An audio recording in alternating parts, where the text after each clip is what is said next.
Hello. In the last video I looked at some of the symbols associated with authority in the church, including a bishop's crozier and episcopal ring. Bishops wielded considerable power in medieval England, and their lifestyles reflected their status. As well as an official residence, they often owned several other properties, including grand mansions in London. When medieval bishops travelled, they did so in style, accompanied by a large entourage. The main base of the bishops of Winchester in the 12th century was Wolvesey Palace, a short distance from the cathedral.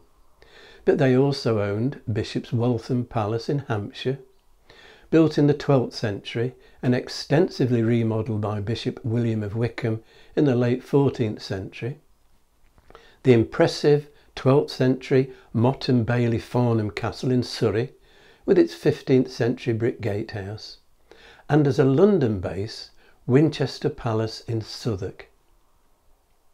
When George Neville, youngest son of the Earl of Salisbury, was appointed Archbishop of York in 1465, he celebrated at Cawood Castle in North Yorkshire the grand residence that came with the position in the following year, with what became known as the Great Feast of Cawood.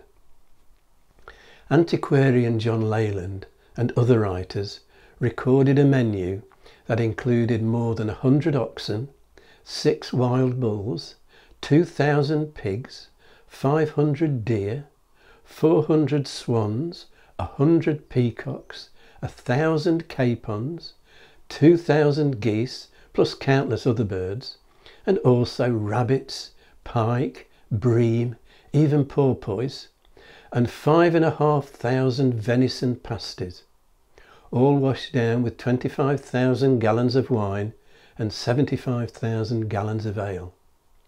The banquet extended over several days and was a deliberate show of status.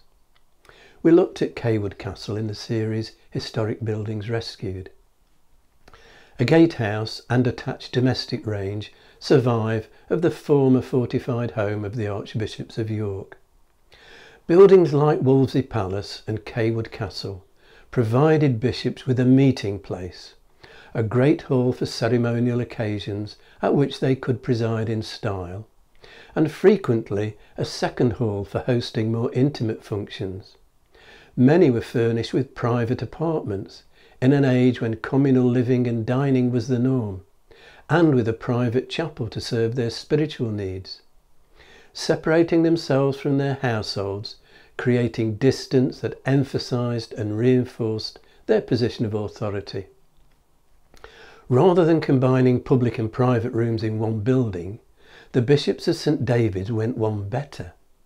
As well as an official residence beside the cathedral used for public receptions, a second private palace was built at Lamphey near Pembroke. Damaged in the Civil War, it's a ruin today, but the remains are sufficient to show how sumptuous it once was, with a great hall, more than 20 rooms, and in the surrounding grounds, fish ponds, orchards, gardens, and a deer park to supply the palace kitchens. The remains of the bishop's official residence at St David's, once part of a walled complex containing the cathedral itself and houses for the canons of the cathedral community, also convey a strong sense of past affluence and power. There was a monastery on this site from the 6th century. The Normans added a curtain wall and a keep. The main entrance was through an imposing gatehouse which acted as a bell tower and guard room. A second gatehouse, built for Bishop Thomas Beck in the late 13th century, contained a private chapel. Thomas Beck also added apartments for his private use.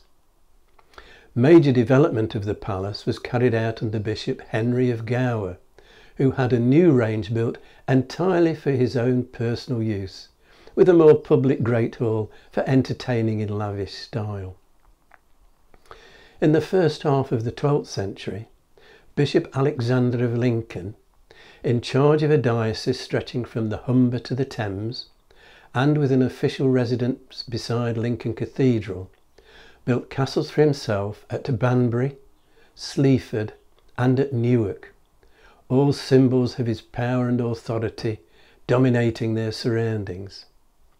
A charter of Henry I of around 1135, Bishop Alexander was a regular at court, granting permission for the construction of Newark Castle, reads, "Henry, King of England, to all the barons, and to the sheriffs, and to his ministers and faithful men of Nottingham, greeting.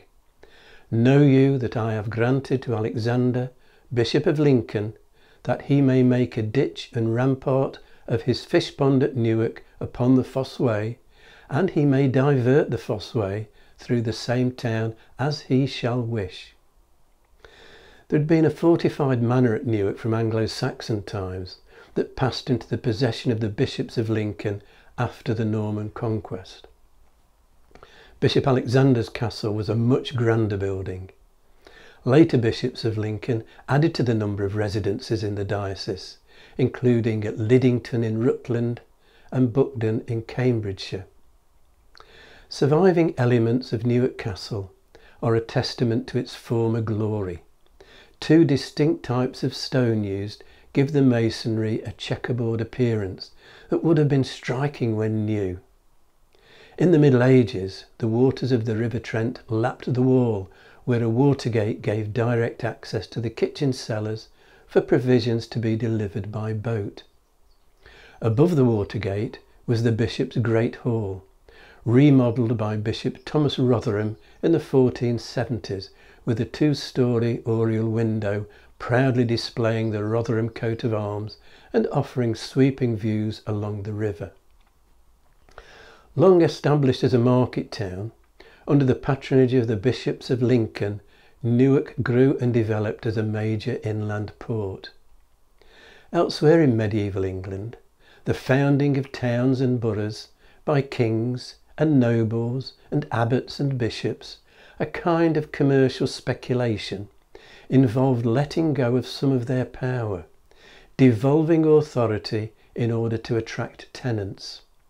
How those tenants used and built upon their newly acquired autonomy and the emblems associated with its display will be my subject next time.